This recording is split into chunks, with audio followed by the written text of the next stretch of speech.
Chers amis, je suis Monseigneur Marcel Danfous, évêque du diocèse de Sault-Sainte-Marie. Qui que vous soyez, où que vous soyez, bonne nouvelle pour vous. Dans notre Église diocésaine, il se vit de grandes choses dans des situations bien ordinaires. Nous croyons que le Seigneur marche avec nous et nous espérons qu'aujourd'hui, vous pourrez le découvrir davantage en rencontrant des personnes passionnées pour le Christ. En tant que pasteur de cette Église diocésaine, je vous remercie de vous joindre à nous. Bonne émission. Merci d'y être. Bonjour, ici Lise Dugas de l'Église diocésaine. La paroisse Saint-Joseph de Chelmsford a accueilli dernièrement le prédicateur, directeur de la Villa Loyola et père jésuite André Gagnon pour sa retraite paroissiale.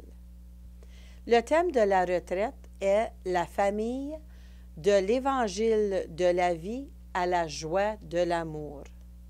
Dans ce troisième volet, le père Gagnon nous invite à prier avec Marie. Bon visionnement.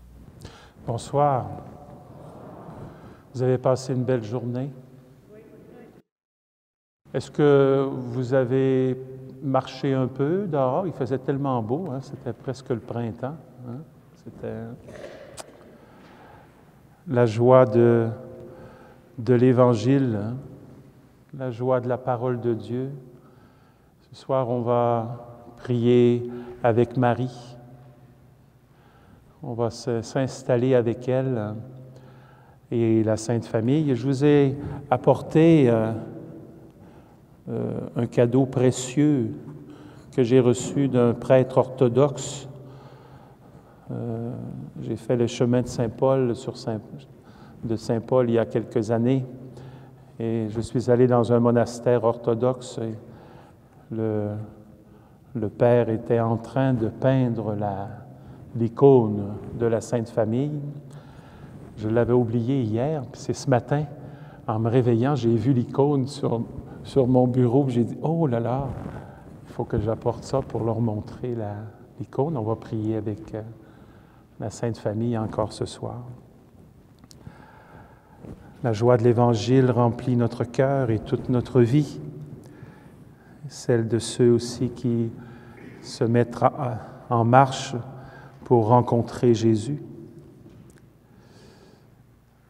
C'est par ces mots que s'ouvre l'exhortation Evangelii Gaudium, la joie de l'Évangile, la joie de la parole de Dieu, dans laquelle le pape François déclare et développe le thème de l'annonce de la parole de Dieu.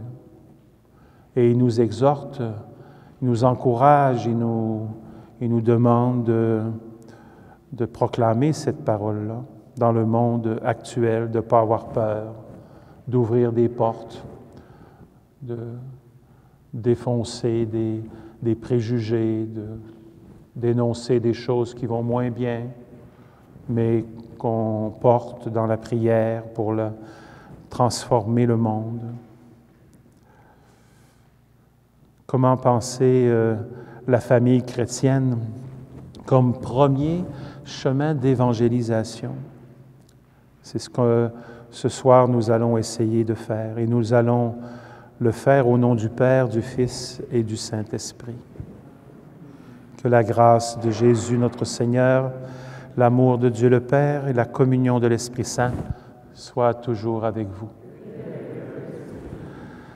Souvenez-vous, hier, on a commencé cette retraite avec ces trois mots, la grâce, l'amour et la communion. Et l'amour est le plus grand. Je vous ai dit, on va parler beaucoup d'amour, d'aimer, à la manière de Jésus, changer son regard. On l'a fait hier. D'abord, on est allé voir au niveau de l'origine d'où venait cet amour-là, avec la Genèse. Dieu créa l'homme et la femme. Il les créa bons et beaux, et il leur dit « multipliez-vous ». Avant de commencer, on va ce soir encore une fois invoquer l'Esprit Saint, celui qui nous anime, qui nous aide à comprendre avec le cœur ce que le Seigneur veut bien nous dire ce soir.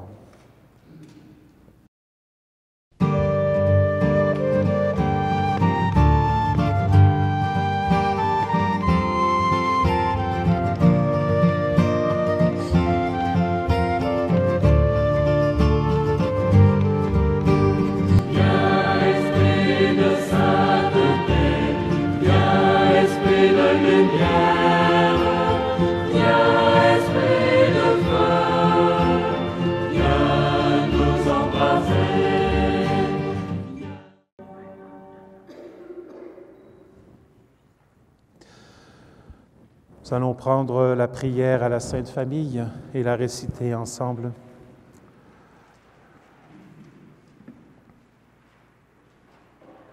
Jésus, Marie, Joseph, en vous, nous contemplons la splendeur de l'amour vrai. En toute confiance, nous nous adressons à vous. Sainte Famille de Nazareth, fais aussi de nos familles un lieu de communion et un cénacle de prière, d'authentique école de l'Évangile et de toute petite Église domestique. Sainte Famille de Nazareth, que plus jamais il n'y ait dans la famille des scènes de violence, d'isolement et de division, que celui qui a été blessé ou scandalisé soit bientôt consolé et guéri. Sainte Famille de Nazareth, fais prendre conscience à tous du caractère sacré et inviolable de la famille, de sa beauté dans le projet de Dieu. Jésus, Marie, Joseph, exauce notre prière. Marche avec nous, Marie, au chemin de ce monde. Ils sont chemin vers Dieu, ils sont chemin vers Dieu. Marche avec nous, Marie, au chemin de ce monde. Ils sont chemin vers Dieu, ils sont chemin vers Dieu.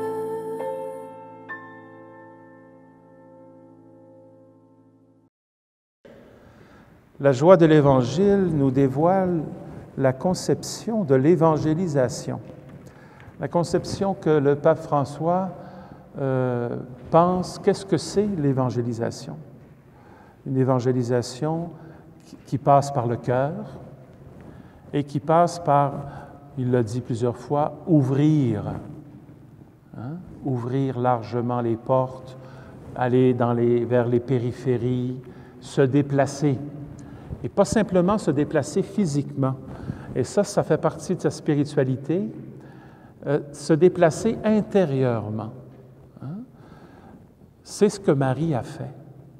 Le modèle qu'il nous présente, qui est le modèle de Marie, à la fin de sa lettre, c'est ce modèle-là. C'est le modèle d'une personne qui avait des projets et qui s'est laissée déplacer par le Seigneur.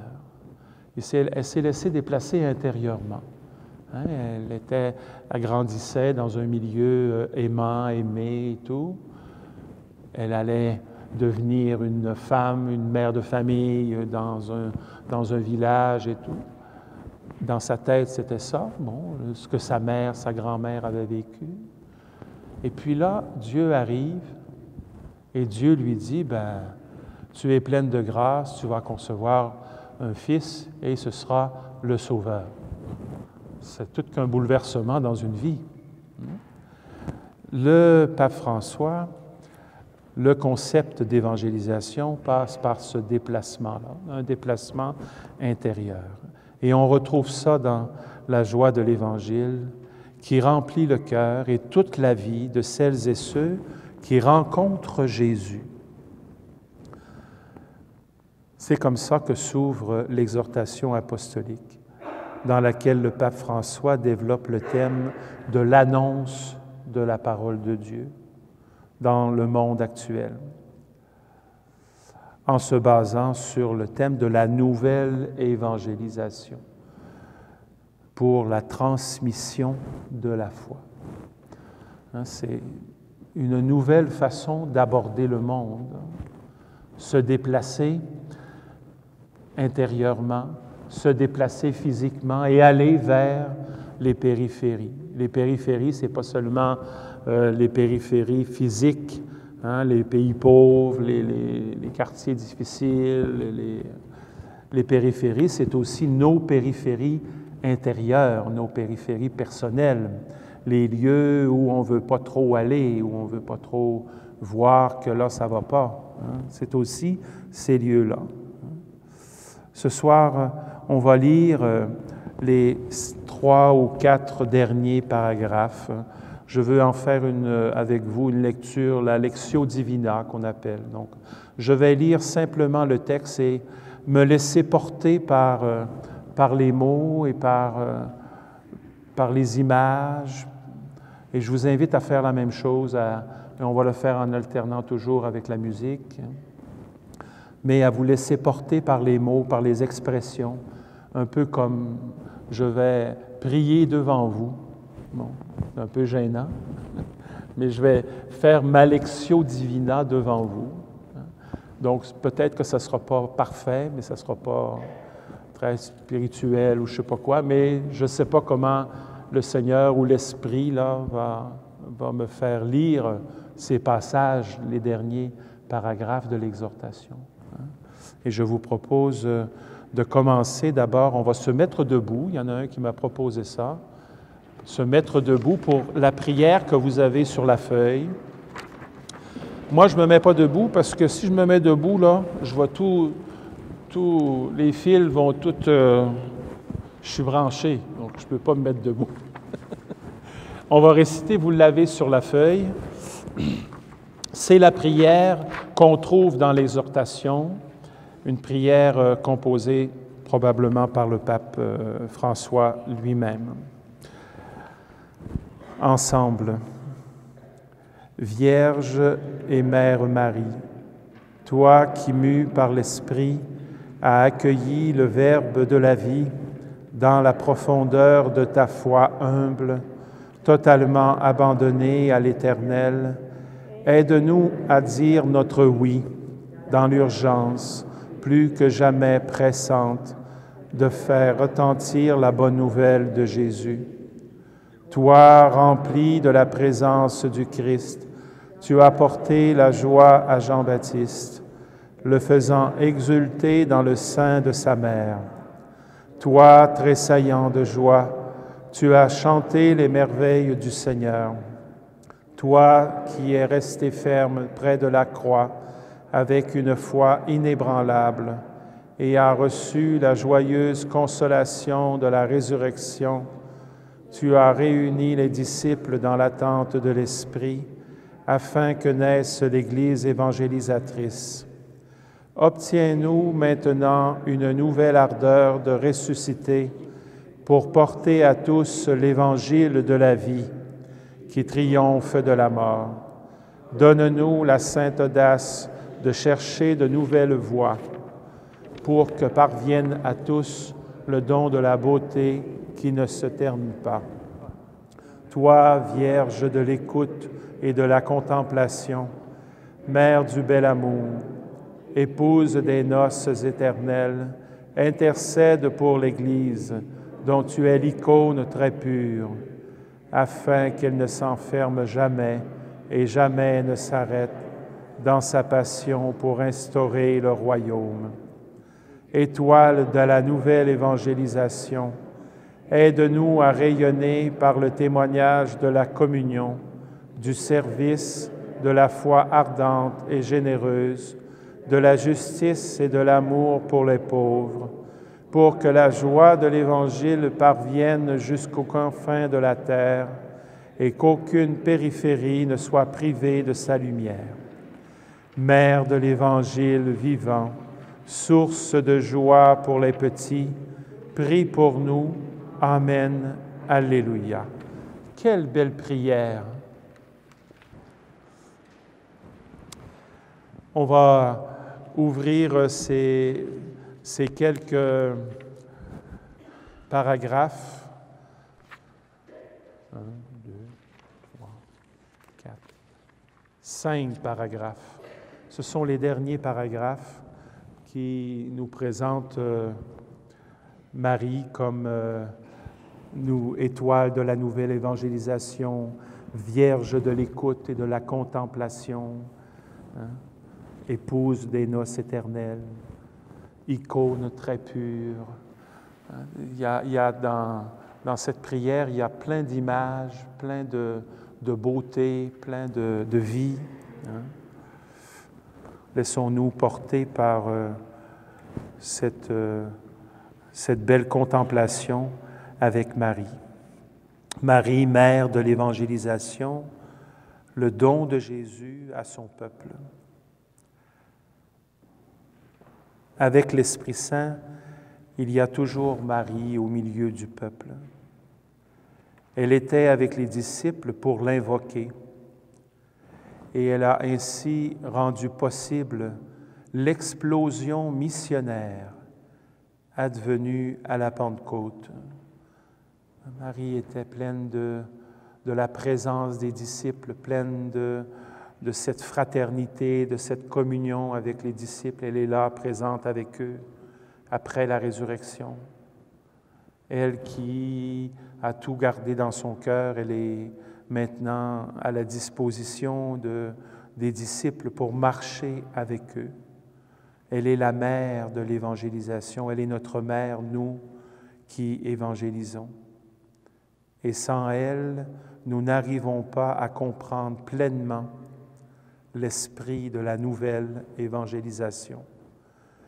Vierge et Mère Marie, toi qui, mue par l'Esprit, as accueilli le Verbe de la vie, dans la profondeur de ta foi humble, totalement abandonnée à l'Esprit, aide-nous à dire notre oui.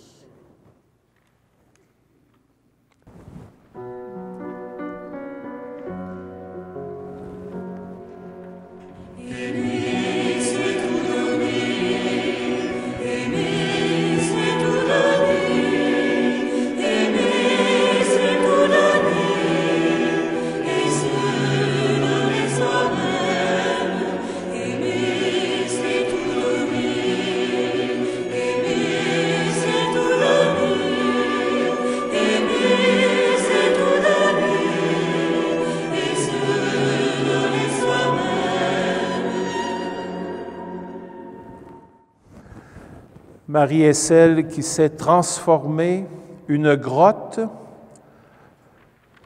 pour des animaux en maison de Jésus avec de pauvres langes et une montagne de tendresse.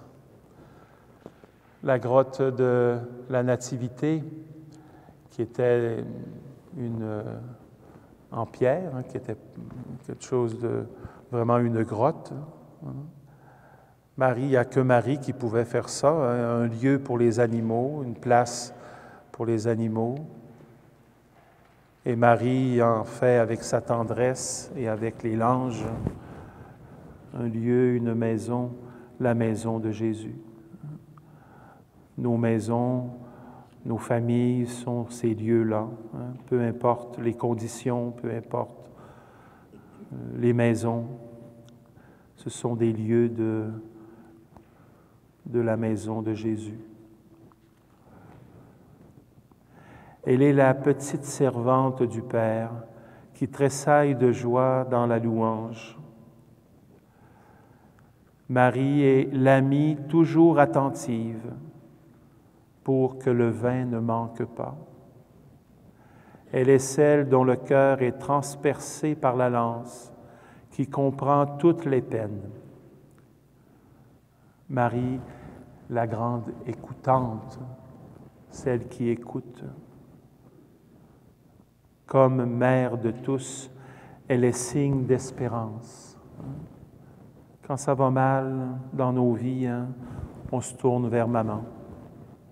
Une maman pleine de tendresse, pleine d'amour. Elle va comprendre, elle va écouter. Elle comprend toutes les peines. Comme mère de tous, elle est le signe d'espérance pour le peuple qui souffre les douleurs de l'enfantement jusqu'à ce que naisse la justice. Elle est la missionnaire qui se fait proche de nous pour nous accompagner dans la vie. Elle est toujours là, présente, ouvrant nos cœurs à la foi, nous aidant à ouvrir nos cœurs à la foi, avec toute une affection maternelle. Elle nous accompagne dans la vie, ouvrant nos cœurs à la foi. Comme une vraie mère, elle marche avec nous, lutte avec nous, répand sans cesse la proximité de l'amour de Dieu. Elle est la proximité de l'amour de Dieu. Elle est le signe vivant, elle est la proximité, on peut la toucher, toucher l'amour de Marie. Par les différentes invocations mariales liées généralement au sanctuaire, elle partage l'histoire de chaque peuple qui a reçu l'Évangile et fait désormais partie de son identité. Beaucoup de parents chrétiens demandent à baptiser leurs enfants dans un sanctuaire marial, manifestant leur foi en l'action maternelle de Marie, qui engendre de nouveaux enfants de Dieu. Elle engendre toujours, c'est magnifique. Hein? Marie qui a reçu la vie de Jésus dans son cœur, qui est au pied de la croix, qui nous accompagne, qui nous aide, qui nous écoute. Elle continue à nous engendrer. On continue à sortir de ses entrailles, personnellement, mais aussi l'Église. Donc une Église en engendrement. Les femmes qui ont accouché, qui ont été enceintes, vous connaissez, vous savez hein, ce que c'est, hein, engendrer, hein, porter, hein, avec tout ce que ça comporte comme souffrance, comme joie, mais comme souffrance aussi physique, comme souffrance.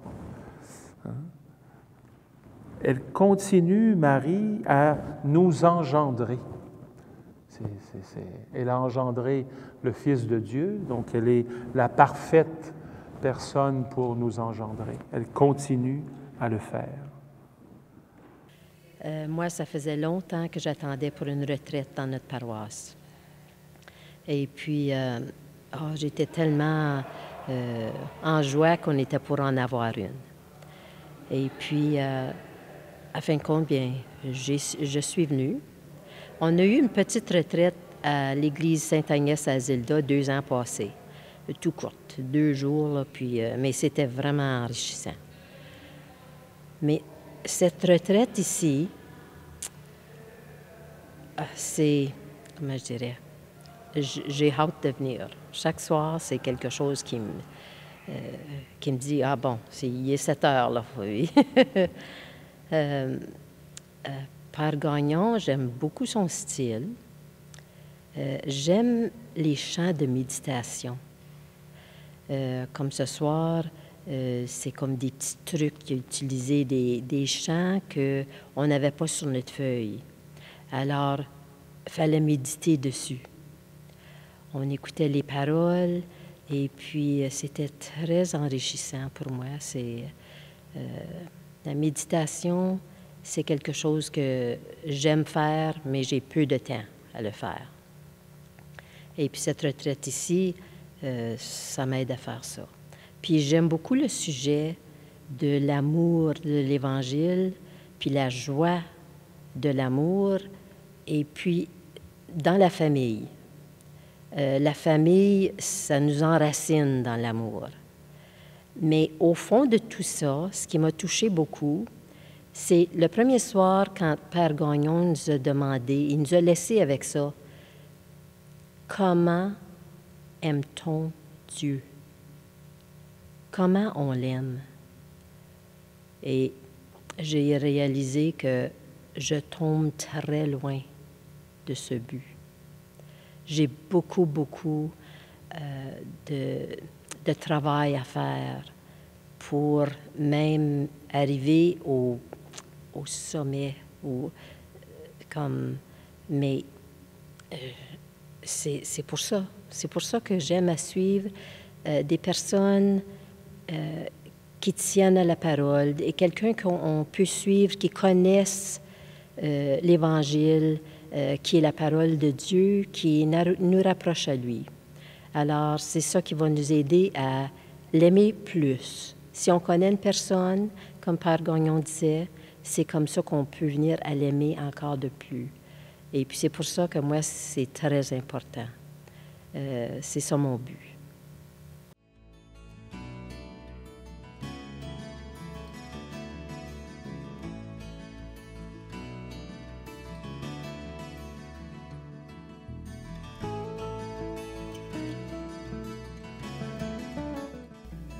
Ceci conclut le 3e volet de la retraite paroissiale de la paroisse Saint-Joseph de Chelmsford. Merci d'avoir été des nôtres et revenez-nous pour la suite de cet enseignement de l'Évangile de la vie à la joie de l'amour. Ensemble, il me semble, on pourrait changer le monde en changeant tout d'abord son cœur. Mais pour cela, ne faut-il pas tant de fois apprendre encore à être vrai,